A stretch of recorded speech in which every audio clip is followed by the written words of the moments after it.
الحمدللہ رب العالمین والصلاة والسلام علی سید المرسلین اما بعد فاعوذ باللہ من الشیطان الرجیم بسم اللہ الرحمن الرحیم پڑھیے الصلاة والسلام علیک یا رسول اللہ وعلی آلک واصحابک یا حبیب اللہ الصلاة والسلام علیک یا نبی اللہ وَعَلَىٰ آلِكَ وَأَصْحَابِكَ يَا نُورَ اللَّهِ۔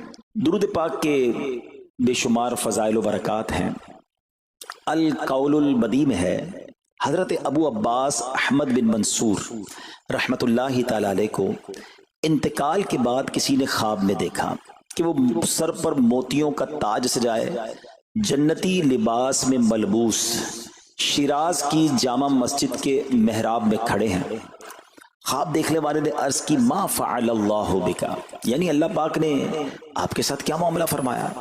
تو فرمایا کہ میں کثرت سے درود شریف پڑھا کرتا تھا، یہی عمل کام آ گیا، اللہ پاک نے میری مغفرت فرما دی اور مجھے تاج پہنا کر جنت میں داخل کر دیا۔ کیا بات ہے درود پاک کی! آپ یقین کریں، اگر میں آپ سے یہ کہوں کہ زندگی میں ایک مسلمان ہونے کی حیثیت سے اگر آپ اپنی خواہشات، اپنی ڈیزائرز کیا کیا ہیں لکھیں ذرا، کہ مجھے دنیا میں کیا چاہیے، مجھے مرتے وقت کیا چاہیے، قبر میں کیا چاہیے، مرنے کے بعد محشر کے دن میں کیا چاہتا ہوں، کبھی اکیلے بیٹھے نہ تو لکھیے گا، ٹھیک ہے؟ اور اب میں آپ کو بہت ساری حدیثوں کا کچھ نچوڑ پیش کرنے جا رہا ہوں، سنتے جائیے اور سبحان اللہ بھی کہتے جائیے۔ اگر آپ روزی میں برکت چاہتے ہیں تو درود پاک پڑھیے، اگر آپ بیماری سے شفا چاہتے ہیں تو درود پاک پڑھیے، اگر آپ ذلت و رسوائی سے بچنا چاہتے ہیں تو درود پاک پڑھیے، اگر آپ عزت میں اضافہ چاہتے ہیں تو درود پاک پڑھیے، آپ مصیبتوں اور پریشانیوں سے بچنا چاہتے ہیں تو درود پاک پڑھیے، مرتے وقت کلمہ پڑھنا چاہتے ہیں تو درود پاک پڑھیے، مرتے وقت آقا کا دیدار کرنا چاہتے ہیں تو درود پاک پڑھیے، آپ یہ چاہتے ہیں کہ آقا اپنے مبارک ہاتھوں سے قبر میں اتاریں تو درود پاک پڑھیے، اپنی قبر کو نور مصطفیٰ سے جگمگانا چاہتے ہیں تو درود پاک پڑھیے، قیامت کے دن نبی پاک کے پرچم تلے اٹھنا چاہتے ہیں تو درود پاک پڑھیے، آقا کے ہاتھوں جام کوثر پینا چاہتے ہیں تو درود پاک پڑھیے، اور سنیے آقا کے ساتھ جنت میں جانا چاہتے ہیں تو درود پاک پڑھیے، مدینے جانا چاہتے ہیں، بار بار جانا چاہتے ہیں تو درود پاک پڑھیے، اور زندگی میں دیدار مصطفیٰ کرنا چاہتے ہیں تو درود پاک پڑھیے۔ کچھ باقی رہ گیا ہے؟ اللہ اکبر یا رسول اللہ، مجھے بتائیے اور کچھ باقی رہ گیا ہے؟ ایک مسلمان ہونے کی حیثیت سے what ever I need in دنیا اور ان ہیئر آفٹر، دنیا اور آخرت میں جو کچھ چاہیے، روزی برکت والی، زندگی عزت والی، پریشانیاں دور ہو جائیں، بیماریاں دور ہو جائیں، ذلت و رسوائی سے بچا رہوں، ایمان والی موت ملے، جب تک زندہ رہوں مدینے آتا جاتا رہوں، آقا کی دید کرتا رہوں، آقا جنت میں ساتھ لے جائیں۔ اب کچھ باقی بچتا ہے؟ اب یقین کریں میں نے اپنی طرف سے نہیں بتایا، یہ جن کا کچھ مطالعہ ہے تو ان کو یاد آ رہا ہوگا کہ اس ہر جملے کے پیچھے کوئی نہ کوئی ایک روایت یا کوئی نہ کوئی حدیث موجود ہے، یعنی یہ سارے انعامات دنیا کے، قبر کے، حشر کے، یہ سارے انعامات نبی پاک نے درود پاک کی فضیلت میں بیان فرما دیے ہیں۔ یہ ایسے ہی شاعر نے نہیں کہا کہ ہر درد کی دوا ہے، صلی علی محمد، تعویذ ہر بلا ہے، صلی علی محمد صلی اللہ علیہ وسلم۔ پھر کیوں نہیں پڑھتے؟ یعنی اتنے سارے مسئلے حل ہو جائیں ایک ہی وظیفے سے۔ لوگ پوچھتے رہتے ہیں کوئی وظیفہ بتا دیں، روزی میں برکت کا بتا دیں، پریشانی دور ہو جائے بتا دیں، مدینے کا کوئی وظیفہ بتا دیں، اور یہ سارے وظیفے درود پاک میں چھپے ہوئے ہیں۔ پکڑ لو نا درود پاک، پھر دیکھیں اس کی کیسی برکتیں آپ زندگی میں دیکھیں گے، آپ کا چہرہ شاش بشاش ہو جائے گا، آپ کی طبیعت فریش ہو جائے گی، آپ کو مزے کو مزہ آ جائے گا۔ بس درود پاک کی کثرت پڑھتے رہا کریں، پڑھتے رہا کریں، انشاءاللہ برکتیں ہی برکتیں۔ میں بھی نیت کروں، آپ بھی نیت کریں۔ ایک اور خوبصورت بات بتاؤں، جو بڑی خوبصورت آیت ہے، میں سمجھتا ہوں شاید دنیا بھر کے عاشقان رسول کو یہ کم از کم آیت تو سب کو یاد ہوگی۔ کون سی آیت؟ ان اللہ وملائکتہ یصلون علی النبی یا ایھا الذین آمنوا صلوا علیہ وسلموا تسلیما. مل کر درود پاک. اللہم صل علی سیدنا و مولانا محمد طب القلوب ودوائها وعافیت الابدان وشفائها ونور الابصار وضیائها وعلی آلہ وصحبہ وبارک وسلم. اب یہ جو آیت درود ہے نا، شعبان کے مہینے میں نازل ہوئی ہے، تو چلو نیت کر لیں انشاءاللہ اب سے روزانہ کثرت سے درود پاک پڑھیں گے انشاءاللہ. آئیے مل کر محبت کے ساتھ ایک بار پھر درود پاک. صلو علی الحبیب صلی اللہ تعالی علی محمد صلی اللہ علیہ وسلم. مشہور صحابی حضرت ابو ہریرہ رضی اللہ تعالیٰ عنہ فرماتے ہیں کہ ایک مرتبہ میں رسول اکرم نور مجسم صلی اللہ تعالی علیہ وآلہ وسلم کی اقتداء میں نماز عشاء پڑھ کر واپس جا رہا تھا. میں نے دیکھا کہ ایک عورت اپنے آپ کو پوری طرح ڈھانپ کر سڑک کے ایک کنارے پر کھڑی ہے اور اس نے مجھے پکارا کہ اے ابو ہریرہ ذرا میری بات سنو. آپ کہتے ہیں میں قریب گیا، میں خلاصہ عرض کر رہا ہوں. تو اس عورت نے کہا کہ مجھ سے بہت بڑا گناہ ہو گیا ہے، کیا میری توبہ قبول ہوگی؟ حضرت ابو ہریرہ نے اس سے سوال کیا کہ کیا گناہ ہو گیا؟ اس نے گناہ کی تفصیل بتائی، کافی بڑا گناہ تھا. آپ نے کہا کہ تو ہلاک ہو گئی اور تو نے دوسروں کو بھی ہلاکت میں ڈال دیا، اتنا بڑا گناہ کیا، اب تم توبہ کی امید رکھتی ہو؟ اللہ پاک کی قسم تیری توبہ قبول نہیں ہوگی. جب آپ نے یہ کہا تو وہ عورت خوف خدا سے کانپنے لگی اور اتنا زور سے کانپی کہ کانپتے کانپتے وہ بے ہوش ہو گئی. آپ نبی پاک کی بارگاہ میں آ گئے. اب آپ کو خیال آیا کہ یار میں نے اس کو کہہ تو دیا، مگر میں نے اللہ کے نبی صلی اللہ علیہ وسلم سے مشورہ تو نہیں کیا، پیارے آقا سے پوچھا تو نہیں. اب آپ نبی پاک علیہ الصلوۃ والسلام کی بارگاہ میں آئے اور آقا سے عرض کی کہ حضور ایسا ایسا ہوا اور ایک عورت مجھے ملی اور اس نے مجھے اپنا گناہ بتایا. میں نے کہا اتنا بڑا گناہ، اب تیری توبہ قبول نہیں ہوگی. اللہ اکبر. جب نبی رحمت شفیع امت صلی اللہ تعالی علیہ وسلم نے یہ بات سنی تو فرمایا انا للہ و انا الیہ راجعون. اے ابو ہریرہ تو خود بھی ہلاک ہوا اور تو نے اس عورت کو بھی ہلاکت میں ڈالا، کیا تمہیں اللہ پاک کا یہ فرمان یاد نہیں؟ پھر نبی پاک علیہ الصلوۃ والسلام نے قرآن مجید فرقان حمید کی یہ آیت تلاوت کی. ذرا غور سے تلاوت سنیے گا. اللہ کریم ارشاد فرماتا ہے بسم اللہ الرحمن الرحیم الا من تاب وآمن وعمل عملا صالحا فأولئك يبدل الله سيئاتهم حسنات وكان الله غفورا رحيما. ترجمہ کنز العرفان. مگر جو توبہ کرے اور ایمان لائے اور اچھا کام کرے تو ایسوں کی برائیوں کو اللہ نیکیوں سے بدل دے گا اور اللہ بخشنے والا مہربان ہے. حضرت ابو ہریرہ نے جب یہ آیت کریمہ سنی اور پیارے آقا علیہ الصلوۃ والسلام کا یہ فرمان سنا تو آپ کو احساس ہوا کہ میں نے غلط مسئلہ بیان کر دیا ہے. آپ پر یہ احساس اتنا غالب ہو گیا کہ آپ مدینہ منورہ کی اب گلیوں میں آواز لگانے لگے. ایک عورت نے مجھ سے رات ایک مسئلہ پوچھا تھا، کوئی بتا سکتا ہے وہ عورت کون ہے؟ آپ سارا دن مدینے کی گلیوں میں آواز لگاتے رہے مجھے اس عورت کا پتہ بتاؤ جس نے مجھ سے مسئلہ پوچھا تھا. اب رات ہوئی تو وہ عورت آپ کو کل والی جگہ پر پھر کھڑی مل گئی. آپ فوراً اس عورت کے پاس پہنچے، اسے نبی پاک کا فرمان سنایا اور کہا تمہیں مبارک ہو، اگر تم توبہ کرو گی تو اللہ تمہاری توبہ قبول فرما لے گا. اب یہ عورت اتنی خوش ہوئی کہ مارے خوشی کے کہتی ہے کہ میرا ایک باغ ہے، میں نے اپنے گناہ کے کفارے میں وہ باغ راہ خدا میں صدقہ کر رہی ہوں. یہ پورا باغ ہے ابو ہریرہ میں اللہ کی راہ میں صدقہ کرتی ہوں. اللہ اکبر. اے میرے پیارے اسلامی بھائیو، اس ایک واقعے میں ہمارے لیے بہت کچھ ہے. پہلے تھوڑا سا تربیت کے مدنی پھول. ذرا سمجھیے کہ اتنی بڑی ہستی ہے سیدنا ابو ہریرہ رضی اللہ تعالیٰ، لیکن جیسے انہیں پتا چلا کہ میں نے یہ مسئلہ تو بیان کر دیا ہے مگر نبی پاک علیہ الصلوۃ والسلام سے پہلے اس کا حکم تو پوچھ لیتا، یہ ہمیں کیا درس دے رہا ہے کہ بغیر علم کے اپنی طرف سے شرعی مسئلہ بیان نہیں کرنا چاہیے. جو بغیر علم کے دینی مسئلے بتاتا ہے وہ خود بھی ہلاک ہوتا ہے اور دوسروں کو بھی ہلاکت میں ڈالتا ہے. ہاں میں بتاتا ہوں نا اس کا مسئلے کا حل کیا، حالانکہ خود کہیں پڑھا نہیں ہوتا. تو جب تک آپ کو علم نہیں ہے، آپ جانتے نہیں ہیں، تو کسی مسئلے کو بیان نہیں کرنا چاہیے. دوسری بات کہ اگر خدا نہ خواستہ کوئی غلط مسئلہ بتا بیٹھا یا بتا تو درست رہا تھا، بتاتے بتاتے غلطی کر بیٹھا، تو اسے چاہیے کہ ازالہ کرے، فوراً اس کا جو بھی ازالہ بنتا ہے وہ کرے۔ سیدنا ابو ہریرہ رضی اللہ عنہ کا ازالہ تو دیکھیں کہ آپ کو جیسے ہی پتہ چلا کہ اصل مسئلہ یہ ہے، اب آپ مدینے کی گلیوں میں صدا لگا رہے ہیں، تلاش کر رہے ہیں، پورا دن ڈھونڈتے رہے اس خاتون کو کہ میری سے غلطی ہو گئی، میں نے اس کو غلط مسئلہ بتایا، تاکہ اس کو تلاش کر کے اس کو درست مسئلہ بتایا جائے۔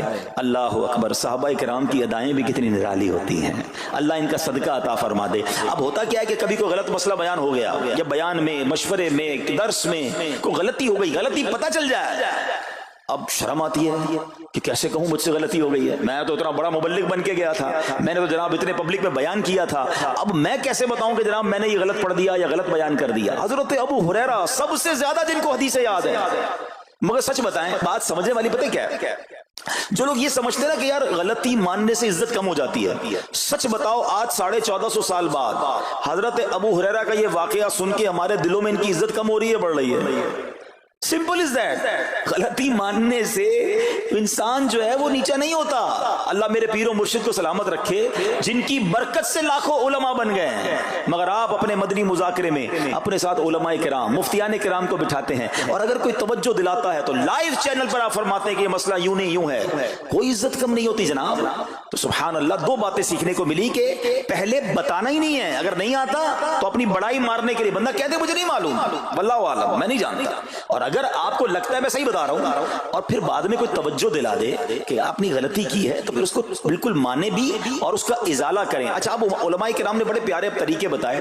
پہلے تو ظاہر یہ تھا کہ بھئی پبلک میں بیان کیا تو پبلک میں جا کر یا گلیوں میں جا کر آپ نے اعلان کیا، اب تو سوشل میڈیا کا زمانہ ہے، کچھ ویڈیو بنا کے ڈال رہے ہوتے ہیں، انسٹاگرام، تو ٹویٹر، تو پتہ نہیں کیا کیا چیزیں، موبائل فون، فیس بک، یوٹیوب، تو اب غلط مسئلے لوگ شیئر کر رہے ہیں۔ ایک یہ بڑا مسئلہ پتہ کیا ہو گیا، ہمارے موبائل پہ جیسے ہی کوئی ویڈیو کلپ آیا، کسی کا بھی آیا، یا کوئی پوسٹ آ گئی، کوئی فضیلت ہی آ گئی، نہ چیک کرنا ہے نہ کچھ کرنا ہے، اس کو فوراً فارورڈ کر دینا ہے۔ حالانکہ اس میں بعض اوقات غلط مسئلے ہوتے ہیں، بعض اوقات غلط حدیثیں ہوتی ہیں، ہمیں پتہ ہی نہیں ہوتا، ہم سمجھتے ہیں آگے شیئر کر دیں۔ اچھا، شیئر کرنے والوں کا بھی بڑا مسئلہ ہے، اگر کوئی وظیفہ، کوئی نفل، کوئی بھی چیز ہے، خود پڑھنی نہیں ہے، آگے 100 لوگوں کو بھیج دینی ہے، پہلے خود تو پڑھو۔ اچھا، خود بھی پڑھنے سے پہلے کہاں چیک کروایا؟ تو پلیز، یہ شریعت کے معاملات ہیں، اس میں بڑی غلطی ہو سکتی ہے۔ تو اگر آپ کو کوئی بھی چیز شیئر کرنی ہے تو بیسٹ آپشن یہ ہے کہ دعوت اسلامی .net، یہ دعوت اسلامی کی ویب سائٹ ہے، اس پر ایک گیلری کا آپشن ہے، آپ وہاں جائیے، وہ مفتیان کرام سے چیک ہوئی پوسٹیں پڑی ہوئی ہیں، آپ وہاں سے پوسٹ اٹھائیں، اس کو شیئر کر دیں، بنداز کریں، کوئی ٹینشن نہیں ہے، کیونکہ وہ علماء نے چیک کی ہوئی ہے۔ مگر ہر آنے والی پوسٹ، ہر آنے والی ویڈیو کو آگے بڑھا دینا، تو مشورہ یہی ہے کہ یہ بڑا سخت معاملہ ہے، کیونکہ یاد رکھیے قرآن مجید فرقان حمید میں اللہ تعالیٰ ارشاد فرماتا ہے وَمَنْ أَظْلَمُ مِمَّنِ افْتَرَىٰ عَلَى اللَّهِ كَذِبًا، اور اس سے بڑھ کر ظالم کون جو اللہ پر جھوٹ باندھے۔ اچھا، اس کے بارے میں علماء فرماتے ہیں کہ اللہ پر جھوٹ باندھنے والا سب سے بڑا ظالم ہے۔ جب ہم کسی کو دینی مسئلہ بتاتے تو اس کا مطلب کیا ہوتا ہے کہ اللہ نے فرمایا یا اللہ کے حبیب علیہ الصلوۃ والسلام نے فرمایا، اس کا مطلب اگر وہ ایسا نہیں ہے تو یہ اللہ پر جھوٹ باندھنا ہو گیا نا۔ ہم نے تو کہا مجھے تو پتہ نہیں تھا، کسی نے پوسٹ بھیجی تھی، کسی نے بتایا تھا، اچھا میں نے کہیں سنا تھا۔ اب کئی لوگوں کی تو عادت پتہ کیا ہے، ان کے ساتھ بیٹھو نا تھوڑی دیر، تھوڑی دیر بعد کہیں گے اللہ یہ فرماتا ہے، اللہ نے قرآن میں یہ فرمایا، پوچھو کدھر فرمایا، بولا یہ نہیں پتا، اللہ قرآن میں یہ کہتا ہے۔ کہاں کہتا ہے بتاؤ نا، آیت دکھاؤ، اللہ نے فرمایا یہ کرنا چاہیے، کہاں فرمایا؟ اپنی طرف سے۔ اچھا، کیونکہ کہیں سنا تھا، کہیں دوستوں کی محفل میں آدھی بات یاد تھی، ارے ڈرنا چاہیے کہ میں کیسے کہہ دوں کہ اللہ نے فرمایا، میں کیسے کہہ دوں نبی پاک علیہ الصلوۃ والسلام نے فرمایا، جب یاد نہیں، پڑھا نہیں۔ امیر اہل سنت کی آپ نے احتیاط دیکھی ہے، آپ حدیث کی کتاب منگاتے ہیں کہ پورا دیکھ کر پڑھتے ہیں، مگر یہاں تو اپنی مرضی سے چل رہا ہے معاملہ۔ خدا کے واسطے ہم سمجھ رہے ثواب کما رہے ہیں، اور ایسا نہ ہو کہ گناہ جاریہ والے کام ہو رہے ہوں۔ تو میں نے آپ کو آسان حل بتا دیا کہ دعوت اسلامی کے جو آفیشیل سوشل میڈیا کے پیجز ہیں، اگر آپ کو شوق ہے تو وہاں سے کوئی پوسٹ اٹھا لیں، وہاں سے کوئی چیز اٹھائیں اور اس کو شیئر کریں۔ باقی خدا را ان کاموں کو اپنی مرضی سے آگے نہ کریں، کہیں ہم گناہ گار نہ ہو۔ تو ایک بات تو ہمیں اس پورے واقعے سے سیدنا ابو ہریرہ رضی اللہ عنہ کو جو انداز، آپ کی عاجزی، آپ کا ازالہ کرنا، آپ کا اس عورت کو تلاش کرنا، یہ سکھا رہا ہے کہ مسئلہ غلط بیان کرنا کتنا بڑا مسئلہ ہے۔ اللہ کرے کہ ہم اس کو سمجھیں۔ اب دوسری خوبصورت بات، آئے ہائے، عورت کا گناہ ہے، بڑا گناہ ہے، مگر نبی پاک نے جو آیت بیان فرما دی اور جو اس تک پیغام پہنچایا کہ توبہ کر لو، میرا رب توبہ قبول فرما لے گا۔ آئے ہائے میرے پیارے اسلامی بھائیو، کتنا ہی بڑا گناہ کیوں نہ ہو جائے، اللہ سے مایوس نہیں ہونا ہے، اس کی رحمت سے مایوس نہیں ہونا ہے، کیونکہ میرے آقا مدینے والے مصطفیٰ صلی اللہ تعالی علیہ وسلم فرماتے ہیں التائب من الذنب کمن لا ذنب لہ، گناہوں سے توبہ کرنے والا ایسا ہے جیسا اس نے گناہ کیا ہی نہیں ہے، ختم، نل اینڈ وائڈ، ڈیلیٹڈ۔ یہ اتنی بڑی اللہ کی رحمت ہے کہ بس سچی توبہ ہو جائے نا، اللہ اس کو سارے اس کے گناہ معاف فرما دیتا ہے۔ حضرت عبداللہ ابن عبید رحمت اللہ تعالی سے روایت ہے، فرماتے ہیں کہ اللہ پاک کے نبی اور ہم سب انسانوں کے والد محترم حضرت آدم علیہ السلام نے اللہ پاک کی بارگاہ میں عرض کی، اے رب عز و جل، تو نے شیطان کو میرا دشمن بنایا ہے لیکن میری اولاد اس کا مقابلہ کرنے کی طاقت نہیں رکھتی۔ تو اللہ پاک نے فرمایا، اے آدم، آپ کی اولاد میں قیامت تک جو بھی انسان پیدا ہوگا میں اس کے ساتھ ایک محافظ فرشتہ مقرر فرما دوں گا جو انسان کے لیے شیطان کی جو چال ہے اس سے اس کی حفاظت کرے گا۔ حضرت آدم علیہ السلام نے عرض کی، مولا مزید کرم فرما۔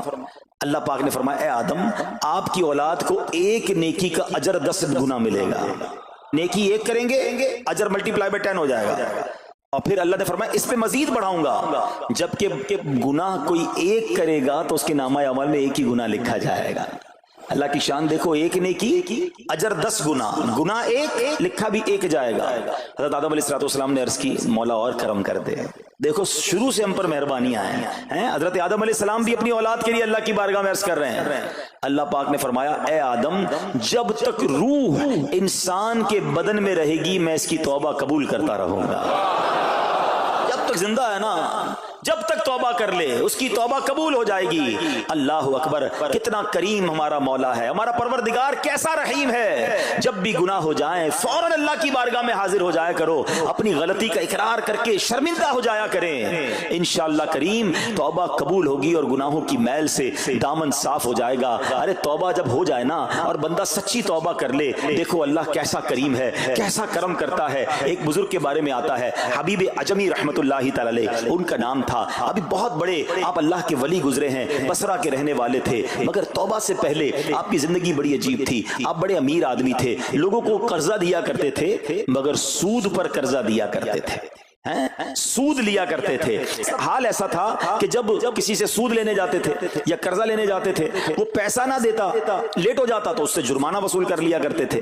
ایک مرتبہ ایک مقروض کے دروازے پر گئے، وہ مقروض تو گھر پہ نہیں تھا، اس کی بیوی تھی، تو کہا میرا شوہر تو آج گھر پر نہیں ہے، نہ ہی میرے پاس رقم ہے کہ آپ کو دوں۔ آپ نے کہا مجھے تو چاہیے، کچھ نہ کچھ تو جرمانہ دینا ہوگا۔ تو اس نے کہا ہم نے ایک بکری ذبح کی ہے، گوشت تو سارا بانٹ دیا، کھا لیا، اس کا سر موجود ہے۔ آپ نے کہا یہی دے دو۔ سود میں پیسے نہیں ملے تو بکری کا سر لے آیا۔ اچھا، اب جب بکری کا سر لے کر آئے تو اپنی زوجہ کو کہا کہ پکاؤ اس کو۔ تو زوجہ بولی گھر میں نہ لکڑیاں ہیں نہ دوسرا راشن ہے۔ چنانچہ اب لکڑیاں اور دوسرا راشن وغیرہ بھی دیگر مقروضوں کے گھر گئے اور وہاں سے سود میں کسی سے لکڑیاں پکڑ لی، کسی سے دوسرا راشن مسالہ وغیرہ چیزیں پکڑ لی، وہ بھی لے آئے، چلو پکاؤ۔ اب زوجہ نے ہانڈی بنائی، ابھی کھانا تیار ہو رہا تھا کہ اتنے میں ایک بھکاری آ گیا۔ حضرت حبیب عجمی نے اس وقت تو توبہ نہیں کی تھی، اس بھکاری کو بھی باتیں سنا کر نکال دیا، گھر سے نکال دیا۔ اب کھانا تیار ہو گیا، کھانے کے لیے بیٹھے، مگر جیسے ہی زوجہ نے ہانڈی کا ڈھکن اٹھایا نا تو وہ سالن جو تھا بکری کے سر کی بجائے پورا سالن خون سے بھرا ہوا تھا۔ زوجہ نے پکار کر کہا کہ دیکھو تمہارے اعمال کا نتیجہ، تمہاری کنجوسی کا نتیجہ، پوری ہانڈی خون سے بھری ہوئی ہے، سود کا مال تھا نا۔ اب ہانڈی کا جو خون میں بدل جانا آپ کے دل پر بڑی تنبیہ ہوئی، بڑا اثر ہوا کہ یہ میں کیا کر رہا ہوں، میں کون سی روزی کما رہا ہوں۔ اللہ سے جنگ ہے نا سود کا کام کرنے والا، وہ تمام لوگ سوچیں جو سود کا کام کرتے ہیں۔ اب جب آپ کے دل پہ چوٹ لگی تو آپ نے اب توبہ کرنے کا ارادہ کیا کہ بہت ہو گیا، اللہ کو بڑا ناراض کر لیا۔ تو آپ حضرت حبیب عجمی اب باہر نکلے کہ حضرت امام حسن بصری کی بارگاہ میں جاتے ہیں اور وہاں جا کر توبہ کرتے ہیں۔ مگر جیسے ہی اب باہر نکلے نا تو کچھ بچے کھیل رہے تھے، کھیلتے ہوئے بچے نے آواز لگائی جلدی سائڈ پہ ہو جاؤ، دور ہو جاؤ، حبیب عجمی سود خور آ رہا ہے، کہیں ایسا نہ ہو کہ اس کے قدموں کی دھول ہم پر پڑے اور ہم بھی بدبخت ہو جائے۔ پھر دل پر چوٹ لگی کہ یار بچہ مجھ سے نفرت کرتا ہے، ایسا کام کرتا ہوں میں، اللہ بھی ناراض، اللہ کے بندے بھی ناراض، اور دل پر چوٹ لگی۔ حضرت حسن بصری رحمت اللہ تعالی کی خدمت میں گئے، بڑی سچی توبہ کی، اللہ کو راضی کرنے کے لیے پکی نیت کی، ابھی توبہ کی ہے، کوئی بڑی نیکیاں نہیں کر لی، واپس آ رہے ہیں۔ جیسے واپس آ رہے ہیں تو دیکھا کہ وہی بچے کھیل رہے ہیں۔ اب ان بچوں میں کسی نے آپ کو دیکھا تو کہا کہ اب حبیب توبہ کر کے آ رہے ہیں، دور ہو جاؤ، کہیں ہمارے قدموں کی دھول ان پر نہ پڑ جائے تو ہم گناہگار نہ ہو جائے۔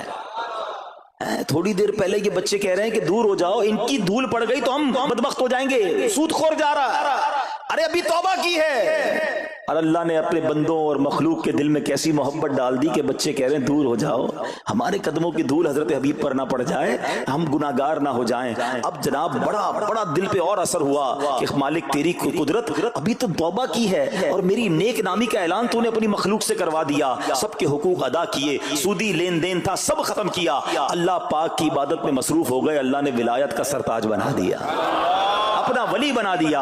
اے میرے پیارے اسلامی بھائیوں، یہ ہے توبہ، اللہ اکبر۔ اے میرے پیارے اسلامی بھائیوں، پتہ یہ چلا کہ عزت دوبارہ مل جاتی ہے، شرط صرف ایک ہے کہ آدمی صحیح راستہ اختیار کر لے۔ اولیاء کرام کی سیرت پڑھ کر دیکھیں، ہزاروں اولیاء کرام ایسے ہیں جو توبہ سے پہلے گناہوں میں مشغول تھے، معاشرے میں انہیں بری نگاہ سے دیکھا جاتا تھا، لوگ ان سے نفرت کیا کرتے تھے، مگر جب اللہ کی طرف آ گئے تو کیا کمال ہوا کہ اب جناب لوگوں کے دلوں میں تو دلوں میں، جانوروں کے دلوں میں بھی اللہ نے اپنی مخلوق کے دلوں میں ان کی عزت ڈال دی، کیونکہ عزت کس کے پاس ہے؟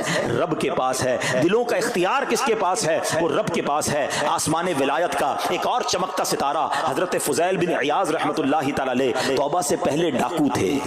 جی ہاں، آپ کتنا بڑا نام ہے ولیوں میں، مگر آپ ایک ڈاکو تھے، اور یہ کوئی کہانی نہیں، واقعی حقیقت ہے کہ رات کو جب بچہ سوتا نہیں تھا تو مائیں کہا کرتی تھیں بیٹا سو جاؤ ورنہ فضیل ڈاکو آ جائے گا۔ جس راستے پر آپ ہوتے تھے لوگ ڈر کے مارے اس راستے سے نہیں گزرتے تھے، مگر جب آپ نے توبہ کی، جن کا مال لوٹا تھا واپس کیا اور سارے حقوق ادا کیے، نیک کاموں میں مصروف ہو گئے، اللہ کی عبادت میں لگ گئے، حضرت فضیل بن عیاض نے وہ وقت بھی دیکھا کہ وقت کا بادشاہ کے دروازے پر کھڑا تھا اور انتہائی عاجزی سے عرض کر رہا ہے کہ حضور ملاقات کا وقت عطا فرما دیجئے۔